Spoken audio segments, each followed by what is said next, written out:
I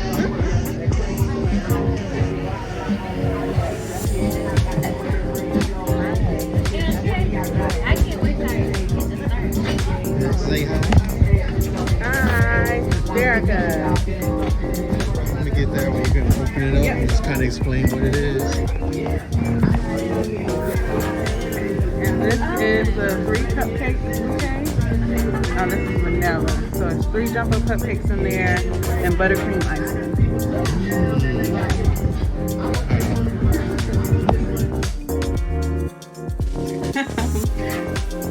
What inspired me to start my business is definitely seeing, I guess, entrepreneurs in my family too.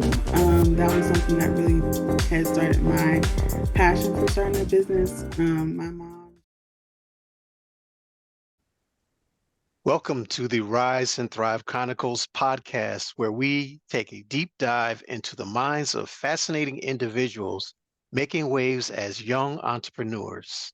I'm your host, Brian Barrett, and today we have a truly special guest joining us. Miss Jerrica Jones is owner of the Frosted Bouquet, a home-based business which creates cupcakes that look like flower bouquets and are completely edible. Welcome, Jerrica. It's an honor to have you here with us today. Yes, thank you for having me. I'm so excited for today. So, what inspired you to start a business? Oh goodness.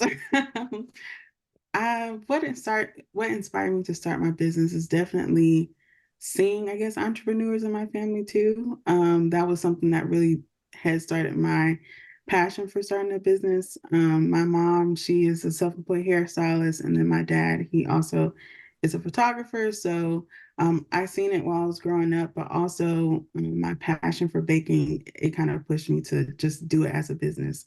I have been baking for a very long time. For about half of my life, I would say. And I started baking when I was like 11, and then I was selling them in my mom's salon when I was about 12 or 13 years old. And then I took a break because was in school and college and all this stuff like that. And then I started up again, and here I am with the frosted bouquet, but different kind of baked goods than what I used Oh, to do.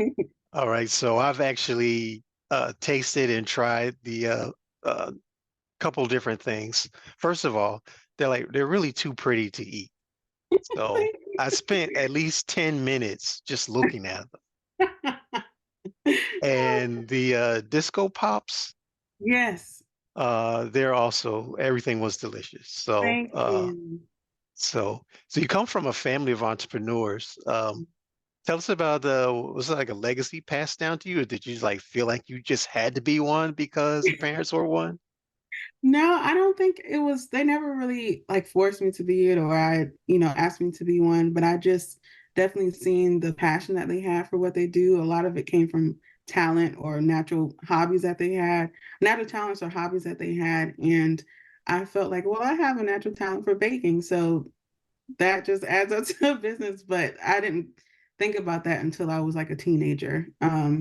But they definitely showed how driven and passionate they were, and I wanted to have that for myself. So Mm, definitely stepping into that. I feel why they do. Even my dad is doing his side business as photography. He's had this talent for being a photographer for years, but he just recently went into being a business and serious about it. And my mom has been doing hair for a long time. So just mhm, seeing them, they're definitely inspiration for me. mhm, mhm. All right, so I was going to ask you why cupcakes, but you're into baking, and I guess cupcakes are just part of it. Yeah. But you just don't do cupcakes. You make them look like flower arrangements. Yes. And Yeah. so, I mean, what inspired you? That's different. Everybody, just put the frosting on there, little thing on top or something like that. Not yours. Yours is a work of art. Thank you. Thank you. I love flowers, real flowers. I always get a new set of flowers every week because I'm just so in love with them. I love roses. I love sunflowers. And it was a really random idea, actually. I just started my business in December. So it's really new. And I didn't start doing the flower cupcakes until I started. So mhm, it was mhm, I was looking on Instagram and I randomly saw a picture of one. And I was like, I think I could do that. And I saw it and I just did it. I mhm, started with some cheaper piping tips and I just practiced with it for like 2 days. And then I uh-huh. bought real deal ones and it came out almost perfect the first time. So I was like, what is happening? I kind of got nervous myself because I didn't know I could do it. Mhm, So I guess combining my love for flowers and also seeing that post, and then it was randomly in a dream one night, kind of just sealed the deal for me. And I started doing the flowers. So mhm. it's like, I know people are like, you started that so random. It was very random. It was very That's amazing because sometimes people are scared, which was my next random. question.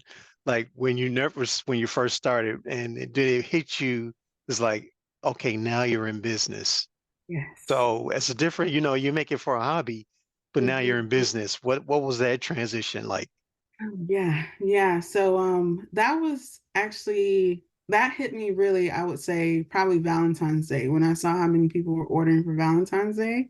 Before I started, here probably order once a week or two a week, but Valentine's Day I had like 10 or 12 or something like that. And I was like, oh my goodness, people actually really want my cupcakes now Hmm, for hmm, their special person or, whatever the case may be.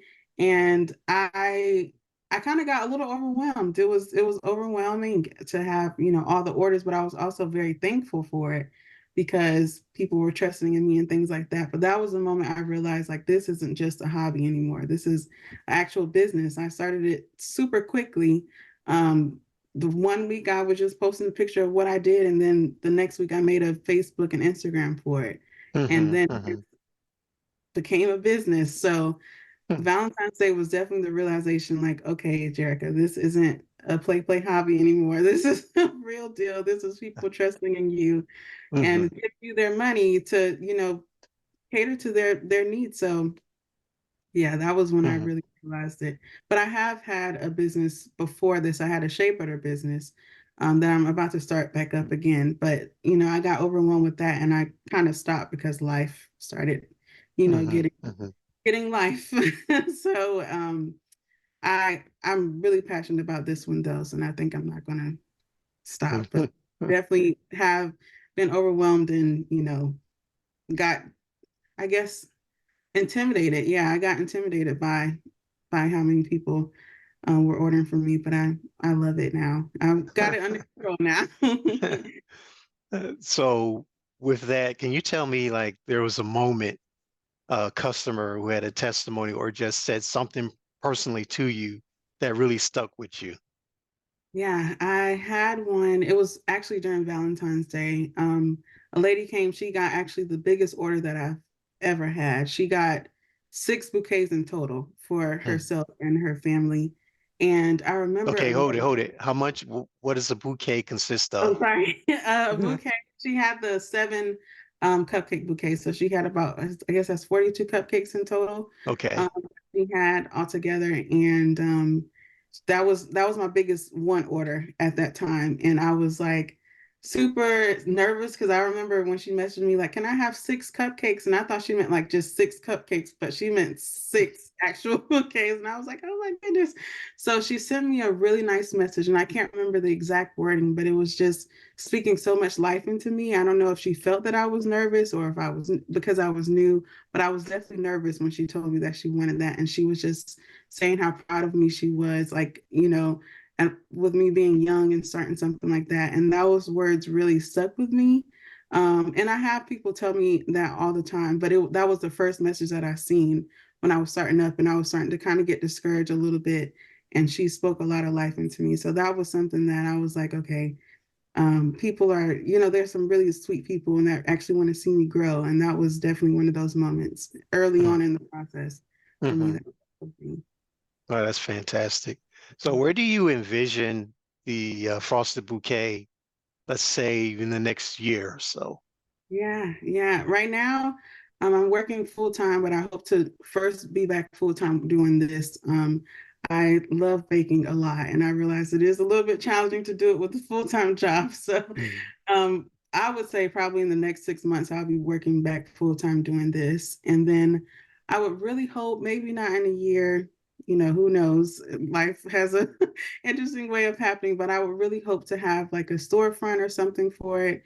Because I do realize that, it'll help me be able to expand and, cater to a little more people. So I would hope to have a storefront, even if it's not like an actual kitchen yet, or just a place where people can pick up or, I guess gather there. But I would, if it came to it, I would love to have a bakery, but storefront first, maybe. And then if I can get a bakery, then that would be awesome.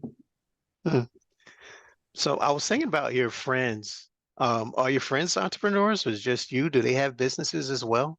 Yes, one of my friends, she does, she makes clothes actually. So a lot of our talks that we have is talking about business too. And she's helped me a lot because she started her business a couple of years ago.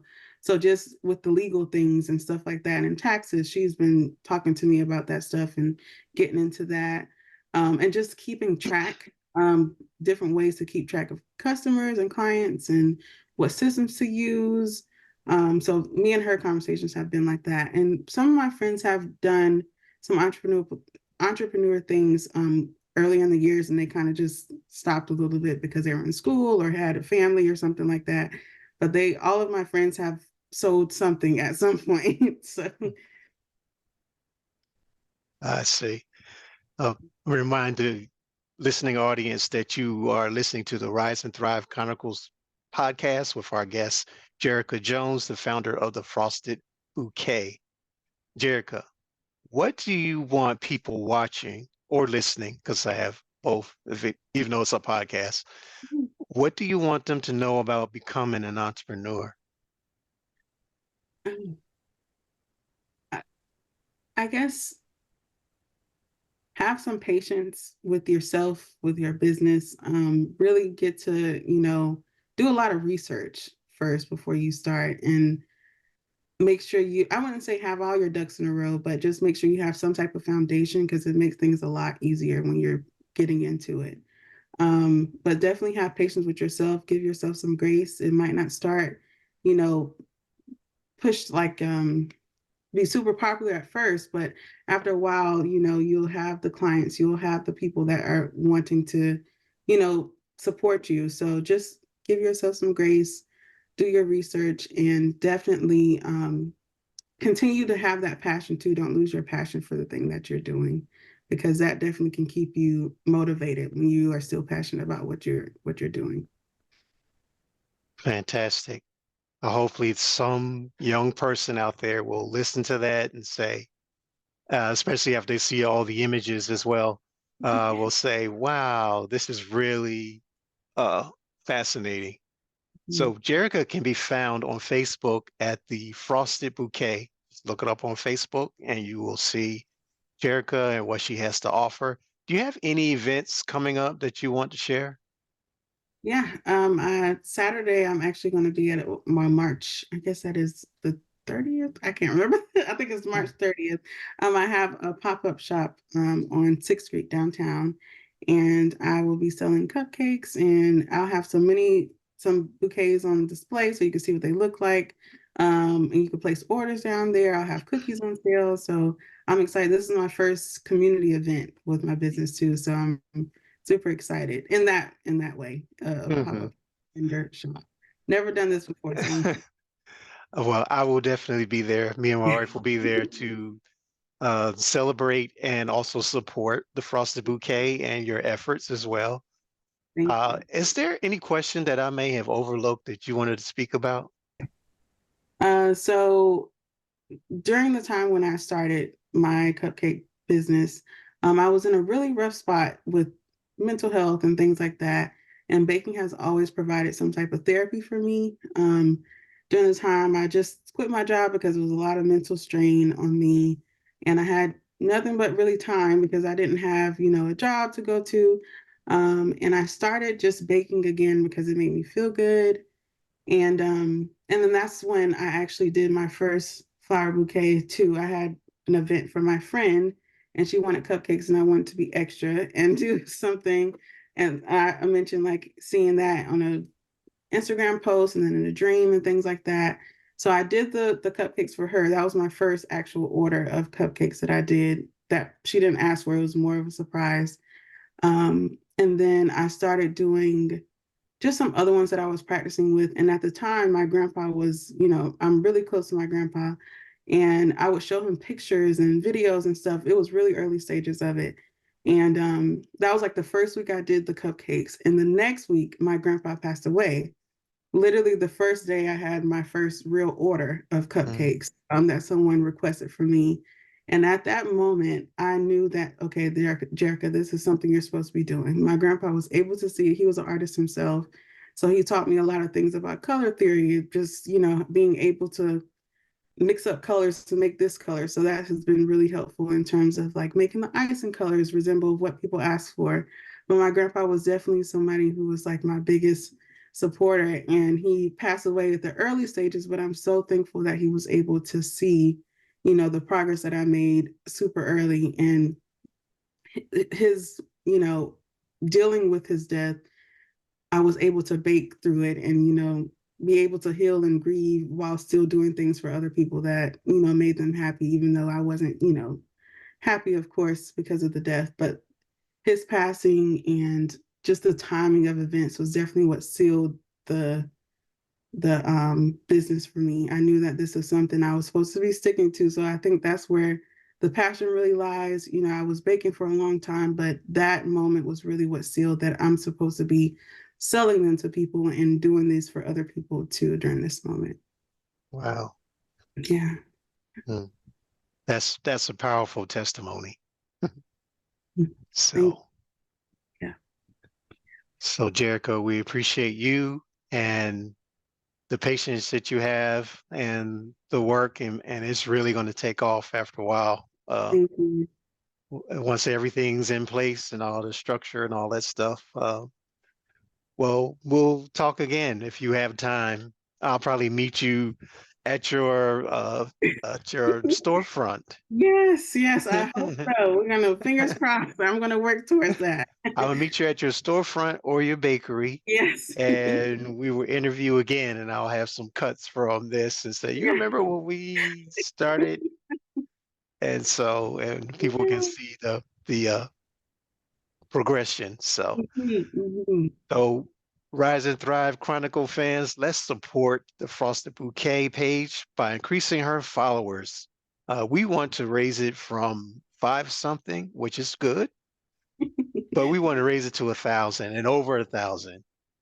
And so if you're watching this and you've seen all the images that's come across and they're beautiful, and you can support her by going to the different events and staying in touch on the Frosted Bouquet Facebook page and liking and following, we would appreciate it. Jerrica, thank you so much for your time. Thank you. I really enjoyed today.